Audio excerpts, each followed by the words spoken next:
தமிழ்நாடு அப்படின்னாலே மொழி, இலக்கியம், பண்பாடு, கலாச்சாரம் இது எல்லாத்துக்கும் பேரு போன ஒரு மாநிலம் அப்படின்றது ஒரு காலத்துல. ஆனா இன்னைக்கு தமிழ்நாடு அப்படின்னாலே ஊழல் மலிந்த மாநிலம் அப்படின்ற பேரை மாத்தி வச்சிருக்காங்க இன்னைக்கு இருக்கக்கூடிய அரசியல்வாதிகள். 1000 கோடி டாஸ்மாக்ல ஊழல் அப்படின்ற விஷயம் பொதுமக்களுக்கு மிகப்பெரிய அதிர்ச்சி அப்படின்னு எல்லாரும் சொல்றாங்க. ஆனா அதிர்ச்சியெல்லாம் கிடையாது.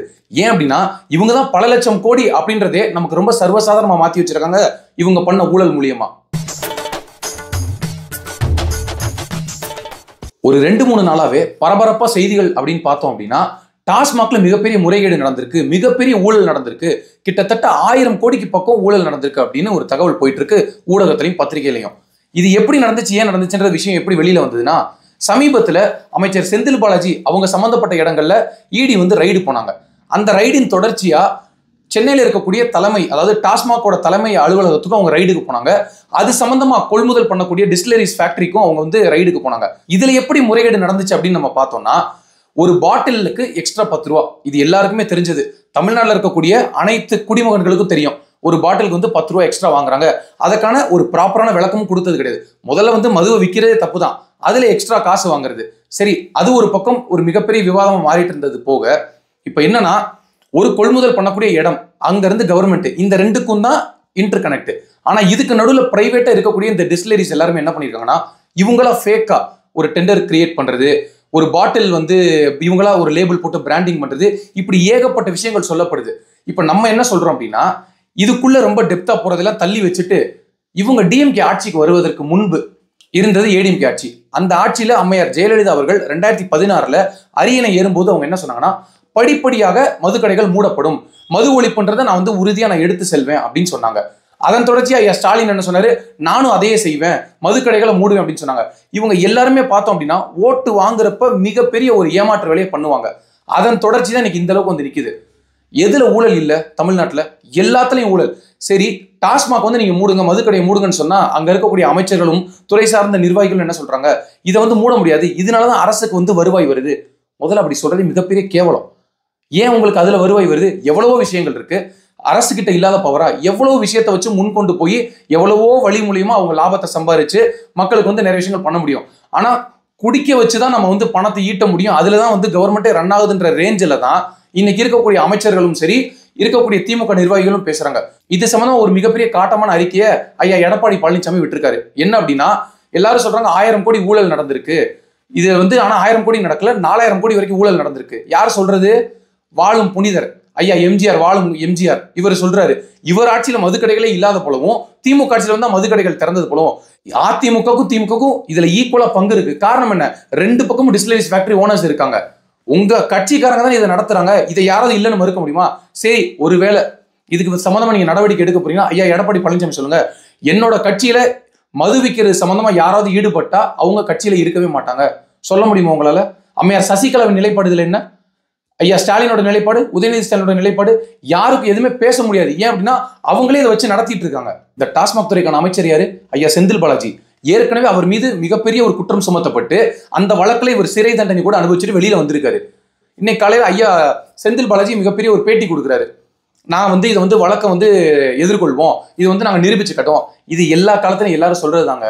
இந்த விஷயத்துல திமுக அதிமுக இந்த 2 பேரை மட்டுமே நம்ம குற்றம் சொல்ல போறது இல்லை. இதுல பல பேர் இதுல குற்றம் சுமத்தணும்.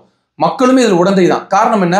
உங்ககிட்ட பல வருஷமா நாங்க மது கொள்கை கொண்டு வருவோம், மது ஒழிப்பை கொண்டு வருவோம் இப்படின்னு சொல்லிட்டே இருக்காங்க. ஆனா அந்த கட்சிகளை மீண்டும் மீண்டும் ஆட்சிக்கு கொண்டு வர வச்சுட்டு வீட்டுல உட்காந்துட்டு யாரு வந்தா என்னங்க நடக்க போகுது, இப்படியே வாழ்க்கை பூரா பேசுறது மிகப்பெரிய தவறு. எங்கள்கிட்ட நீங்க இப்படி சொன்னீங்களே, நீங்க இதை செய்யலையே, அப்போ மக்கள் ஒரு பயத்தை கொடுக்கணும் அரசியல்வாதிகளுக்கு. நம்ம சொன்னதை செய்யலை அப்படின்னா மக்கள் நம்மளை நிராகரிப்பாங்க அப்படின்ற ஒரு பயத்தை உருவாக்கணும். அதை விட்டுட்டு இன்னமும் நான் சின்னத்துக்கு ஓட்டு போட்டேன், காசு வாங்கிட்டு ஓட்டு போட்டேன் அப்படின்னு நம்ம சொன்னோம்னா இதை நாம அனுபவிக்கணும்.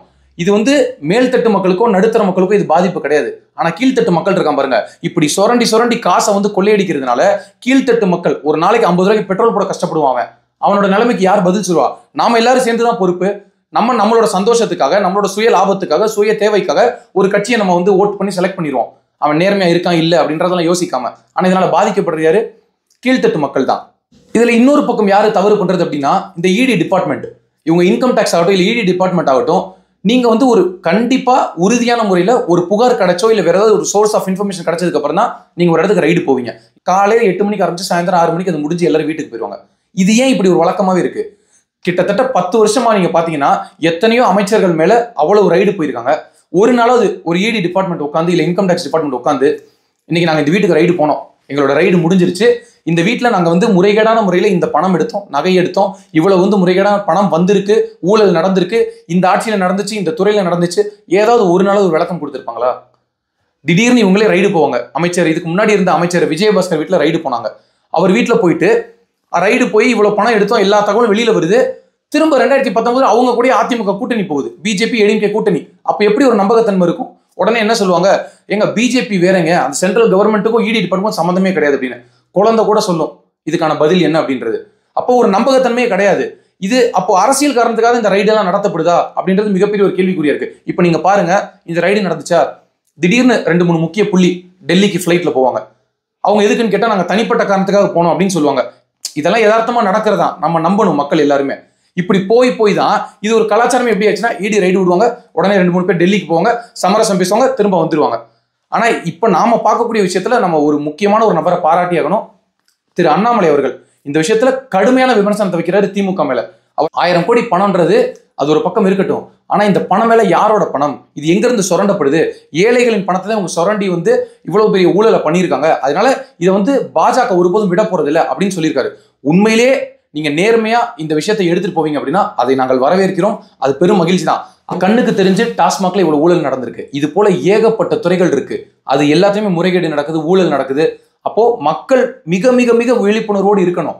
விலைவாசி உயருது, பெட்ரோல் ரேட் ஏறிடுச்சு, பொருட்கள் ரேட் ஏறிடுச்சு அப்படின்னா நம்ம சொல்லிட்டு இருந்தோம் அப்படின்னா கடைசி வரைக்கும் சொல்லிட்டு புலம்பிட்டே இருக்க வேண்டியதான்.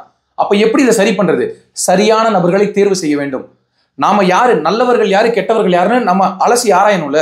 சும்மா நான் போனேன், ஃபண்டமெண்டல் ரைட், என்னோட ஓட்டை நான் போட்டுட்டு வந்துடுவேன், காசை வாங்கிட்டு ஓட்டு போட்டேன், எனக்கு தெரிஞ்சவங்க அதனால ஓட்டு போட்டேன், எங்க வீட்டுல இவங்க இருக்காங்க அதனால நான் ஓட்டு போட்டேன் அப்படின்ற எண்ணத்தெல்லாம் விட்டுட்டு உண்மையிலே ஒரு நேர்மையான படித்த நபர்களை தேர்வு செய்ய வேண்டும்.